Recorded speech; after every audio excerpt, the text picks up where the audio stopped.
Well, it finally happened.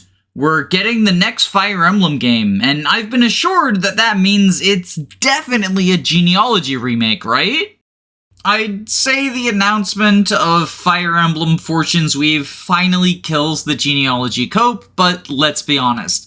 The FE4 clowns are going to continue to insist that a remake is just around the corner until the heat death of the universe. For those of us grounded in reality, I want to talk about the trailer to FE18.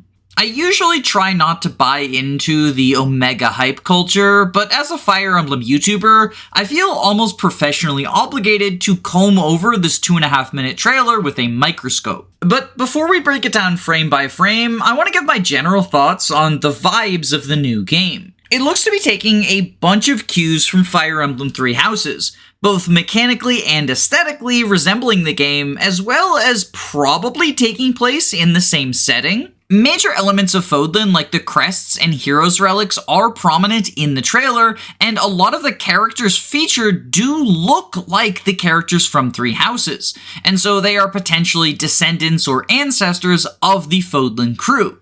However, I personally think it's unlikely for this to take place on the continent of Fodlan itself, and instead, my suspicion is that the game would take place in one of the surrounding continents, like Dagda or Elmira. The main reason for my thinking this is the setting just looks very different from Fodlan. Fodlan is in line with the traditional fantasy Europe that Fire Emblem usually does, whereas the FE18 trailer feels like it's drawing from elements of Greece, Rome, the Middle East, possibly even Mesoamerica. And it looks technologically farther back than we typically get in Fire Emblem as well, with chariots and Roman colosseums being a big focus as opposed to medieval castles. Of course, it could also just be in Fodlan, but at a very different time period, either far in the past or far in the future, and this possibility is backed up by the large number of characters in the trailer for FE18 that resembled Three Houses characters, and therefore are possibly related to them. Given the technological state of things, I would suspect the past, but there is one element that throws a wrench in things, and that comes at the very end of the trailer. The years were long, weren't they? Have you forgotten me so soon? That appears to be Sothis, the goddess of Fodlan, looking significantly older than she was last time we saw her. While there's no direct confirmation that this is Sothis, given the fact it's the same voice actor and a model that just looks like an older version of her, I'm going to assume it is until we're told otherwise. And if she's older, as well as referencing that it's been quite a long time, it means this game likely takes place, at least in part, in the future. If that's the case, then it means either Fodlan has progressed from what is parallel to our own world's medieval era to what is parallel to our own world's Roman era, or that we have gone to a different country entirely, just taking place in the same world as Fodlan. I got a comment suggesting that there was an apocalypse that set Fodlan's technology back significantly, and I also thought of the possibility that Sothis exists in the future of Fodlan, but she's narrating a story about the past, which is what we play, sort of a Prince of Persia type situation. And there's the possibility that this game pulls a reverse Thracia, turning Three Houses into a midquel of it and having portions that take place on either side. The reality is that with such sparse information, we can't really make any concrete conclusions about the nature of the story at large. In fact, it's almost certain that scenes have been laid out in such a way to be deliberately misleading for trailer hype purposes. For example, at the end, Sothis appears to be talking to the player and specifically says it's been quite a few years, probably referencing the fact that Three Houses came out over 6 years ago. Whereas if that sequence does exist in the final game, she's almost certainly talking to someone other than us. So rather than continue to baselessly speculate on the story, I'm just gonna say that aesthetically, I really like what this trailer is showing. The art style is more appealing to me personally than Engage's was, and because it's on the Switch too, it just looks significantly better than Three Houses did, due to the more powerful hardware. And as far as the setting goes, I'm just excited that we have something different. Hoshido is really the only other setting that has felt distinct from the generic fantasy Europe of the rest of Fire Emblem, so I'm excited to see how the more gladiatorial Roman stylings play out, especially in how they potentially impact the classes and mechanics. With that in mind, I want to zoom in on the trailer and see what I can learn about the mechanics. This isn't going to be quite a frame-by-frame breakdown, but I do have a lot to say about seemingly minor details, so strap in for a talkie.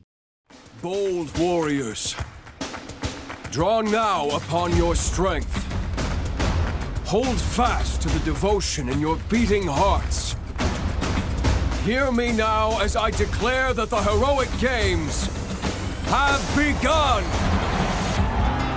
The trailer begins by introducing us to the Heroic Games, which appear to be an arena bout that will presumably play a big role in the story of Fortune's Weave. We don't know much about how the games work other than a line at the end of the trailer talking about how the winners will get their wishes granted, but if Fortune's Weave wants to give itself a calendar structure similar to the original Three Houses, then the arena fights would be a good way to do so, with your scheduled arena matches representing the combat times, and potentially providing a much more natural reason to wait a month between each bout than the war phase of Three Houses did. Of course, that is pure speculation on my part, but given the number of mechanics from Three Houses we know for a fact are returning, as well as the popularity of the title, it seems likely Intelligent Systems would want to draw a lot from Three Houses in making this new Fire Emblem. Immediately after this sequence, we cut to two characters standing on scaffolding.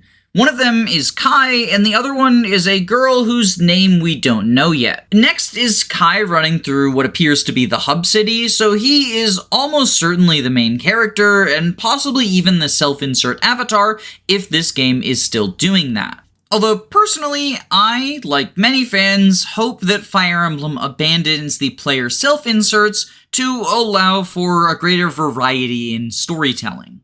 If Kai is the male avatar, then it's possible the girl featured next to him is the female avatar.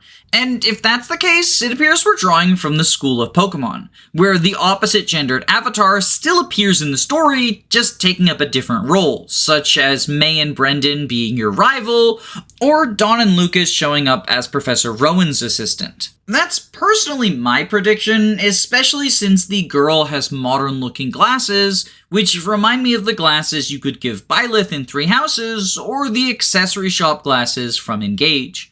Personally, I'm not a huge fan of this. I think it looks a bit too out of place for the setting, but it does also potentially indicate a self-insert character. Moving right along, we get our first taste of gameplay, and there is a lot to break down here. Even if we just look at the surface stuff, Kai is a flying ominous rider, which is a brand new class that appears to be riding a bird of some sort, and he goes to attack a charioteer with a beautiful critical hit animation. Both of these are brand new classes to the franchise.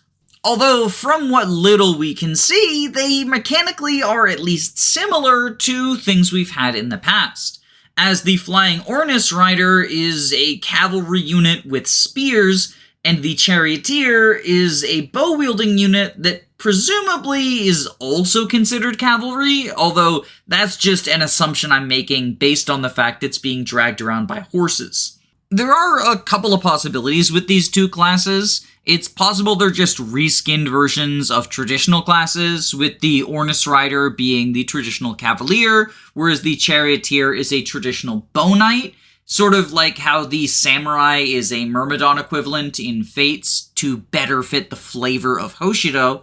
Although, personally, I am hoping for some mechanical differences between them and the traditional FE classes, just to shake up the formula a little bit. If we do a slower breakdown of this clip, we can see that the Flying Ornis Rider has 6 movement, and the icon next to it looks like a horse's head, presumably indicating that it is cavalry, but not flying, because it doesn't have a wing next to it. So presumably horse slaying, or whatever the anti-cav equivalent weapons are, would be effective against flying Ornus riders, but not bows or any anti-flying weapons. Which is interesting since it has the flying word attached to the class. It's possible that this is just a placeholder class name or some sort of clunky translation issue, but it's also possible that this is the sign of a flying versus landing system similar to mounting versus dismounting. After all, the Ornus is on the ground right now, so if it is capable of flying, it isn't doing so and thus wouldn't be taking the effective damage. Hey there, Editing Danny. I realized while putting together the visuals for this that my theory about a landing system is almost certainly deconfirmed. We can see in a menu that dismounting exists, and if there were the ability to fly versus land, it would likely show up in this same menu, because this is for Kai on the flying Ornus rider. As such, it's likely that this is just the result of a clunky translation, and the Ornus is a flightless bird after all. This isn't the end of the information we can get from this unit window, however. We see that the HUD displays Kai's HP, his physical attack, his hit rate, and his protection and resilience. His hit is also being boosted by something, although what, I can't tell. There doesn't appear to be an item in his inventory that would do so, and he doesn't look like he's in support range of anyone, so maybe it's a class skill or something? It's also possible that bows have been reincorporated into the weapon triangle, similar to Fate's, although if that's the case, it feels kind of weird for lances to have advantage over them, since in Fates, bows have advantage over lances, and you would think they would keep the triangle consistent from game to game. Regardless, there are two other interesting things about the unit window. The first is right next to his level is a circle containing some red and purple. This appears to be an ability meter of some sort, and will come up in a couple of future clips, so keep it in mind. But the second and most exciting for me is that 2D face sprites are back. We are no longer getting the 3D model staring at you via Engage, but instead have a beautifully rendered 2D sprite, as well as a pixel sprite representing the class flying Ornus rider. I am a huge fan of this. I really didn't like the departure from 2D sprites in Engage, so I'm glad we're going back to them. Looking at the attack window, we see that Kai is able to wield both spears and swords, backing up the idea that he is a cavalier equivalent, since cavs can also use swords and lances. Although it is interesting to see lances renamed to spear, I think that's a more accurate weapon name, but it will likely take some getting used to for the veterans like myself. That being said, it's also possible that spears are simply a variant of lances, since the bronze spear appears to have effectiveness against horse units. Personally, I think it would be cool and quite flavorful if all of the lance or spear enemies were effective against horses, since for me, jousting is the first thing that comes to mind with spear combat, as well as pikemen just dismounting their foes forcibly on the end of spikes. And this would also help the weapons stand out from each other, which is something that Fire Emblem has really struggled with, especially in games that don't have a weapon triangle. And given this is following from Three Houses, it's quite possible FE18 will itself omit the triangle, although we don't really have enough information to say for certain at this time.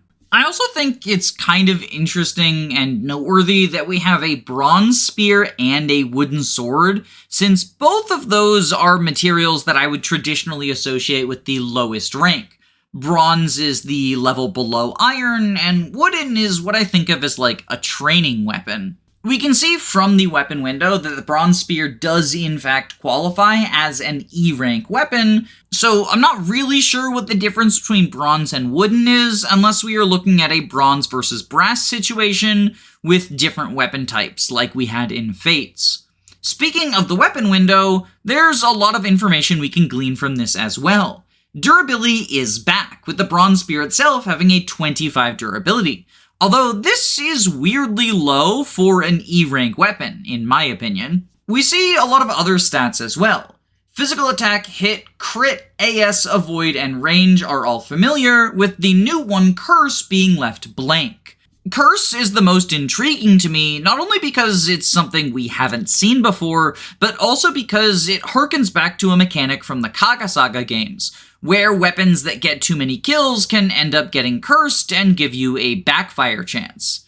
This is something that almost never comes up thanks to that game's durability, although you can repair them with smith hammers. And if this game really is drawing from 3 houses, then we probably have the ability to repair our weapons as well at the blacksmith. Of course, curse could mean something else entirely, maybe relating to the hero's relics or some other mechanic we just haven't been introduced to in the immediate trailer. Aside from curse, the next thing that stands out to me is Bronzebeard having 50 crit, although personally I think they fudged that number for the trailer because they wanted to get a sick critical hit to show off for everyone viewing at home. I would find it incredibly unlikely that a bronze weapon has 50 inbuilt crit, although if that is the case, I can understand giving this E rank weapon 25 durability because holy shit, it would be overpowered otherwise. I mean, it probably would be overpowered even with 25 durability, but you know.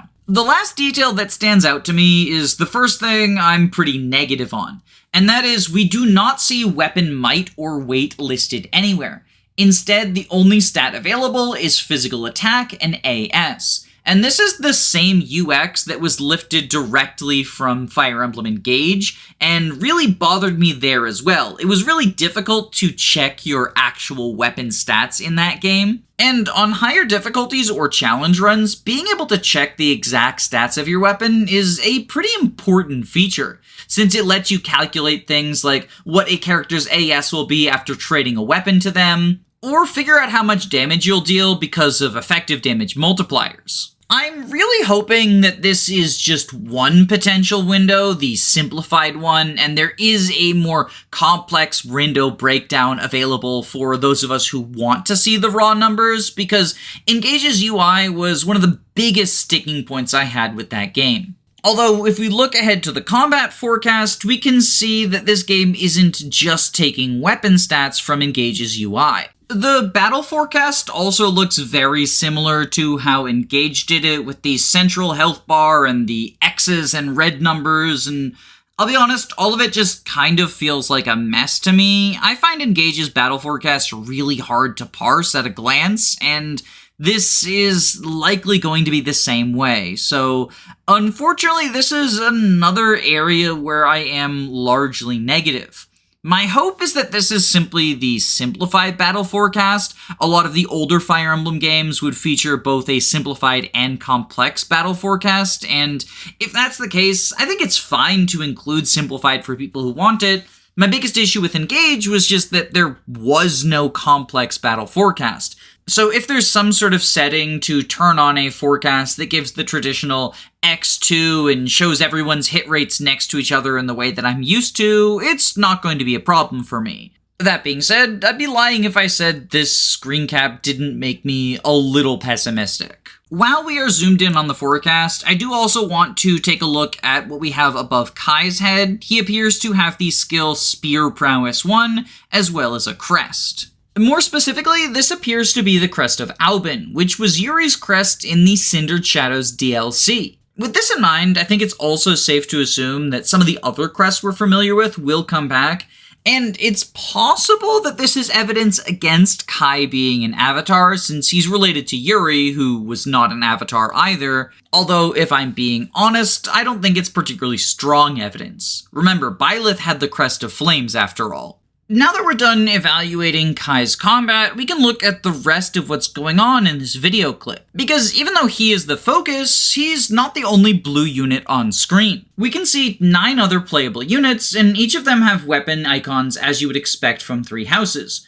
with 2 characters having swords, 1 having bows, 2 having fists, and 3 having spellbooks. The return of fists is cool to see, and I suspect that they will likely be gauntlets like 3 houses instead of the arts like Engage, since most of the rest of this game seems to be drawing from 3 houses. The books are also almost certainly referring to having tomes equipped, On my first watch through, I thought that there were different icons for the books, one being light magic and one being dark magic, similar to how Three Houses does for the light and dark magic.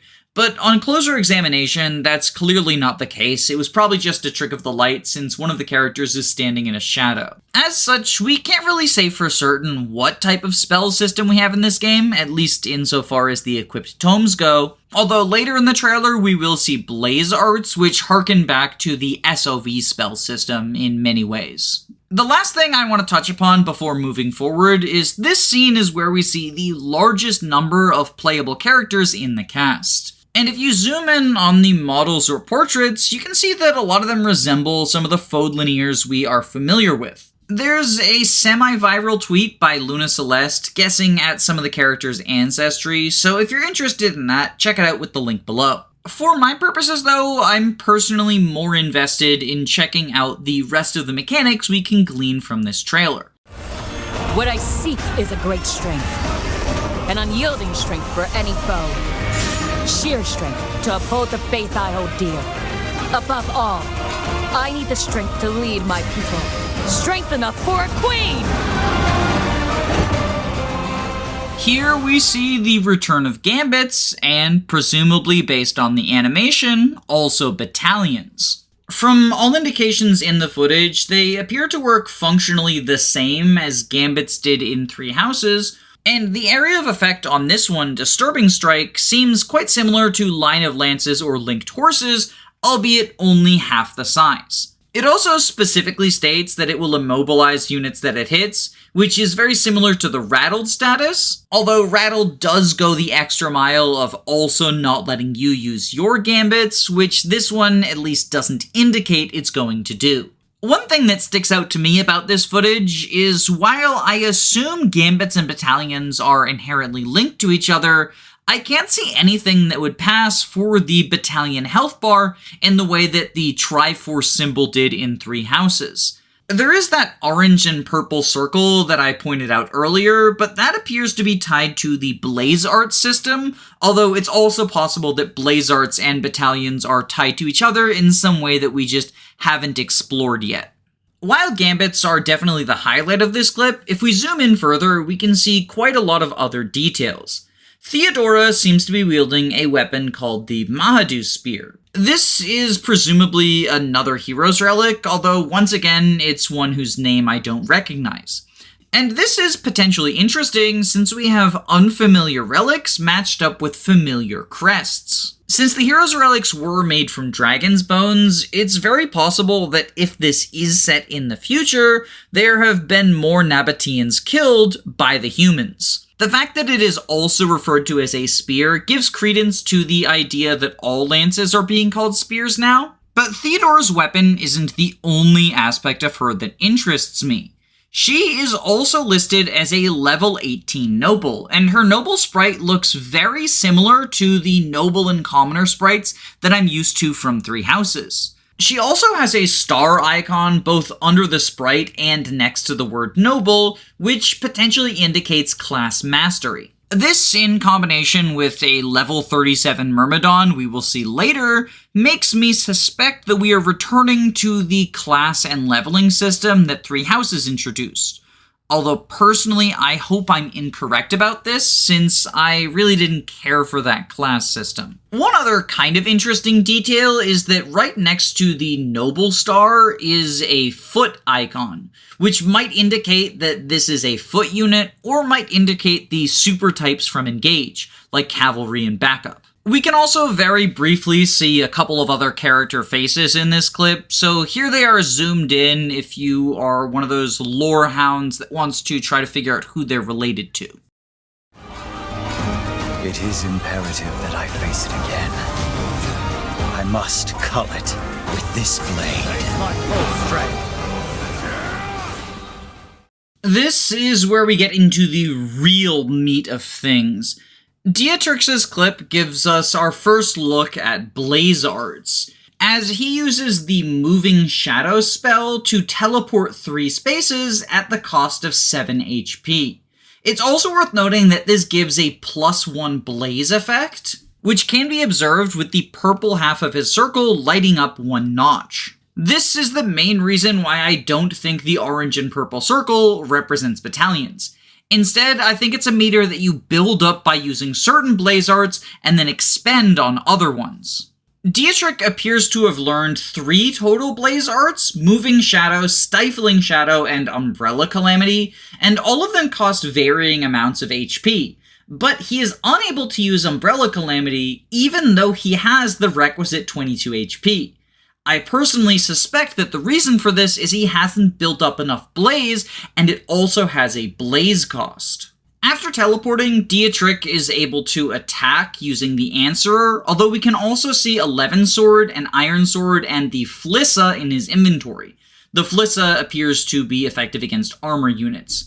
Dietrich also has a very high crit rate, although like with Kai, I suspect that this was pumped up for trailer purposes rather than being a true 46 crit from the Answerer. Although speaking of the Answerer, this is the only hero's relic that we can see the full description of, so let's take a closer look. Unfortunately, due to the Engage style weapon info box, we can't see exactly what the Answerer's stats are, but we can see that it is capable of using the Bloodletting combat art, which is to be expected. The hero's relics usually grant access to a combat art if you have the correct crest. It's also potentially worth noting that despite being listed as a magic sword, it deals physical damage, although I suspect it's a magic sword because it's a hero's relic rather than because it's supposed to use your magic stat. As far as the crest associated with the Answerer, I assume it's the crest of Lamine because that's what Dietrich has, which all but confirms he is related to Best Girl Mercedes, especially since he has a striking resemblance to Emile.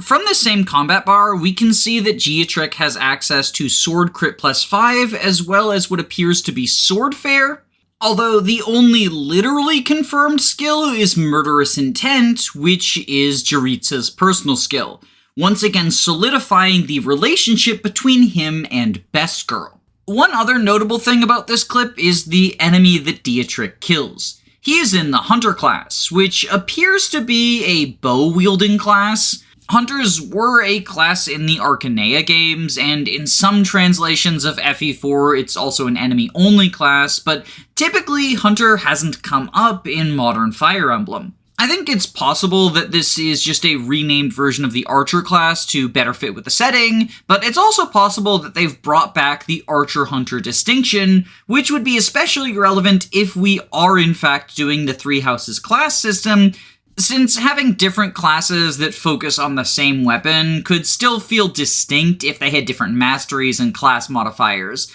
Either way, I find the addition of the Hunter class to be cool, but what feels significantly less cool to me is that this Hunter has a bronze sword equipped. Now, it's possible that Hunter is just a sword bow class, similar to Assassin from Fire Emblem Awakening, but I'll be honest, I don't find that to be super likely.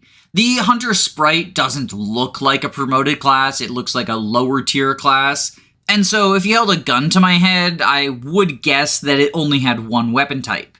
At least if we were doing limited weapon types per classes. Because the Hunter wielding a bronze sword, when combined with the fact that Myrmidon gives sword crit plus 5, leads me to believe we are bringing back the Three Houses system where every class can wield every weapon except for mounted classes not getting gauntlets. And if that's the case, I'm pretty disappointed, not gonna lie. I really didn't like that system. I felt like it made class identity not a super big deal. I know at high level play, when you get deep into things, the individual modifiers and the class mastery skills are a big deal, but to me, especially playing through casually on hard or even normal mode, it just kind of felt like a homogeneous blob.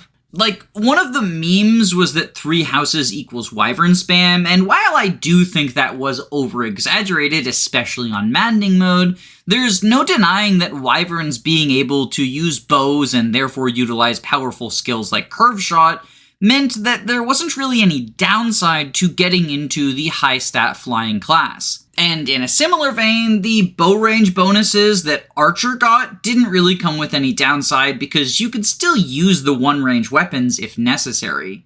It just made the classes feel like they lacked any identity, and I don't really like that in a Fire Emblem game.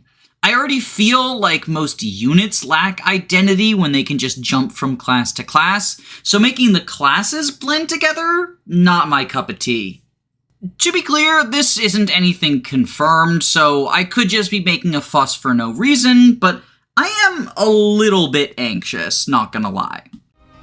There's a man I hate so much that simply killing him will not satisfy me. For that reason, I refuse to die. Lena's portion is, in my opinion, the most interesting part of this trailer, both from a story and mechanical perspective. Story-wise, I do like the idea that she is on some sort of dark revenge quest that even death won't sate, and mechanically, she gives us a deeper look at the blaze arts. She has 5 different songs she can cast, putting her in a sort of traditional D&D bardic role, although the only one that we see in the trailer is the Song of Beasts, which allows her to summon a demonic beast. I don't know if this will be a demonic beast on your side, or an enemy for you to kill with experience, but either way, it's pretty interesting, and it shows that it not only gives you blaze, but also requires it. I personally find summoning to be a really cool mechanic that's never been properly utilized in Fire Emblem, so the fact that these blaze arts allow you to do that alongside the teleporting one shows me that it's gonna feel like a very robust magical system, giving you far more options than we're typically used to in vanilla FE. These 2 clips back to back got me very excited for the potential of the blaze arts system. I'm sure figuring out all the specifics will be a little bit of a learning curve, but once you get the hang of it, it's probably going to be quite satisfying, similarly to the emblem rings from Fire Emblem Engage. Now that we've gone over the scenes that introduce the 4 main characters, I think it's a good time to bring up that all 4 of them are able to access the storage, which presumably is what Convoy has been renamed to. There's a couple of possibilities for why this would be. One is that literally every unit can access storage, which, I'll be honest, feels kind of lame, but the other is that these 4 units are considered lords separately from each other, and as a result of that, each of them has the Convoy ability. I personally lean towards that option, if only because everyone having Convoy option would be such a lame decision. Like, functionally, that would get rid of the whole idea of inventory size and trading and all that fun jazz that makes Fire Emblem so satisfying. But if all 4 of these characters are considered lords, then the question becomes, are we doing another 3 houses style route split? After all, everyone seems to have their own motivation for trying to fight in the games. If only one of these contestants can win, then presumably the idea would be, at the beginning of the game you choose who to follow, and end up playing their story in a similar vein to the Edelgard Dimitri Claude decision. I'll be honest, if that's what the game ends up being, I'm not super excited. The route split was definitely the weakest part of 3 houses, since repeat playthroughs blended together, and it also muddled the story in a way that was not only annoying from a narrative perspective, but created endless hours of discourse. And even my beloved Fire Emblem Fates really didn't handle the route split situation particularly well, creating a narrative that tried to simultaneously be a wishy-washy both sides bad story, while also firmly planting Nor as the evil nation compared to Hoshido's good. But if, like me, you aren't a fan of the huge branching paths, there is potentially some good news, because looking at the game's official Japanese name indicates that rather than fighting against each other, all of these factions will come together in some sort of alliance and friendship. I don't speak Japanese, so I'm getting this information secondhand from a fan who does, but apparently the Japanese title, Banshai Senku, means a flourishing of various colors. More literally, it can be translated to many purple, many scarlet, and is often used to describe the beauty of many flowers in full bloom. This phrase is also apparently often used to allude to the 4 seasons coming together and a beautiful romance between men and women. The idea, as I'm told, is that this metaphor alludes to the possibility of the factions starting at odds but eventually coming to an alliance. And while I'll admit I don't fully understand it despite having read over the translations multiple times, I am at least optimistic that there's a possibility this isn't simply Three Houses 2, Return of the Route Splits. I won't let you hurt her! And now warm blood is served in a crude cup. You think I'd let you deny me my feelings? I refuse to accept defeat. Not now! For those who stand upon the final stage, I shall grant whatever wish you may desire. So say I, the Divine Sovereign, that I vow to you. There's not too much to talk about with the final portion of the trailer. It's mostly just hype moments and aura, with people stating their motivations and doing action one-liners and combat scenes. But I do want to draw attention to the fact that one of the characters has a fucking Glock. There's a high-speed action scene near the end of the trailer where Dietrich is fighting some unnamed woman, and she appears to just have a Glock. And I know that those who slither in the dark had the whole dubstep armada, but even still, this gun feels really odd. It just straight up looks like a modern gun. It's not sci-fi or fantasy or anything. It does appear to shoot electricity instead of bullets, which is slightly more fantastical, but still really feels at odd with the settings. So yeah, just something interesting I wanted to draw attention to. Overall thoughts, I'm very excited about the new Fire Emblem game, and I'm overjoyed that it's not just yet another generic European fantasy setting, although I'm a little bit concerned about some of the Three Houses irks coming back, such as potentially the class system and the weapons not being locked. That being said, the blaze art system has me incredibly intrigued, and regardless of what the game ends up being, I'm just happy to have more Fire Emblem content. But what do you think about the new Fire Emblem trailer? Let me know in the comments below, and while you're down there, subscribe, all that fun stuff. And if you're interested in financially backing me, there is a link to my Patreon below as well. But please only donate if you can comfortably afford to do so. Speaking of which, I want to thank my patrons. Usually they get early access to videos, but this was timely enough news that I wanted to pump it out fast. So, thank you Glup Shido, Electric Giga, Erica Ford, YLO1, George Grenville the 7th PM, Jamie Collins, Arvis, Christy Matthews, Floahay, I Like Rattata, Amy Hazel, Neas Costa, Faulty Videos, Lyra, Kyle Madison, Derek Williams, Anna Cabana, The Daily Fugel, Faye, Magic Bites, Thoughtful Insanity, Robin Goodfeller, Shanthia, Sardonic Muse, Dysike, Chris, Root Beer Pants, Queen Elizam, Control Dages, Roman Cormancic, Knick-Knack Hammersmack, Lepton, Cabbage, SUP, Caius Cole, Bree, Punch Fighter Champion, Eggman, Maxine the Vampire Queen, Dragonback Lancer, Carrier Has Left, Jill, Angel Napcaceres, Key the Iron Idol, Calamity Callie, Anon Wanderer, A Clever Username of Lies, Jackson McMahon, Saren Gurlixy, Tailored Muffin, Rezi, Andu, Len, Gameboo, Carosa, Fyron, Your Doctor, Frozen Helm, Pat Witt, Girl Boss, Lizard Bongwater, Christopher Bueno, Marin McLean, Jaden, Reflect, Dylan Solaces, Forever Lucas, Some Trades, Guiji555, Smaz Ruby, Cychrome, Robin D, Alenby, Hound Dogs, They Thumb, Clan, Reflect, and especially my Jagans, Thick Mulder, Adele, Alexander Roper, Siggy, Cereal Bowl, and DB. Whew, and now I'm out of breath. Good night, gamers.